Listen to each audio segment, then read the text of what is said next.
রাজ্য বা কেন্দ্র সরকারের যে কোনো সরকারি পরীক্ষায় অনুপাত বা সমানুপাতের একটি অঙ্ক দেওয়া থাকে। এই জাতীয় অঙ্কগুলি দ্রুত সমাধান তোমরা কিভাবে নির্ণয় করবে তা আজ আলোচনা করবো। আজ তোমাদের এমন একটা অঙ্কের সঙ্গে পরিচয় করাবো যে অঙ্কটিকে দেখে তোমাদের মনে হবে খুব কঠিন, কিন্তু অঙ্কটা খুব সহজভাবে তোমরা করতে পারবে। দেখ অঙ্কটা কি দেওয়া আছে, যদি x plus Y plus z not equal to 0 হয়, তাহলে x by 3x plus Y plus z, y by x plus 3y plus z, z by x plus Y plus 3z এর মান তোমাকে নির্ণয় করতে হবে।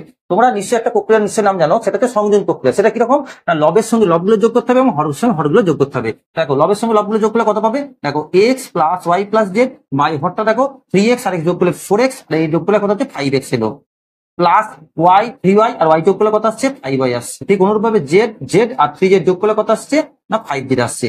উপরে দেখো x plus Y plus z যেমন আছে তোমরা লিখে নাও, নিচেরটা থেকে প্রত্যেকটা থেকে 5 কমন নিয়ে নাও, তাহলে কত লিখতে পারো x plus Y plus z, উপর নিচে কেটে দাও, এটা পুরো 1 করে থাকছে, নিচে কত 5 করে থাকছে, যেটা তোমার হচ্ছে অপশন ডি এর মধ্যে। তাহলে এই অঙ্কটা তোমরা যদি উত্তর তাহলে এই অঙ্কের উত্তর কত হবে তোমার উত্তর কমেন্ট বক্সে জানাও। ভিডিওটি ভালো লাগলে লাইক করো এবং এই জাতীয় নিত্য নতুন ভিডিও টিপস পেতে অবশ্যই চ্যানেলটিকে সাবস্ক্রাইব করো।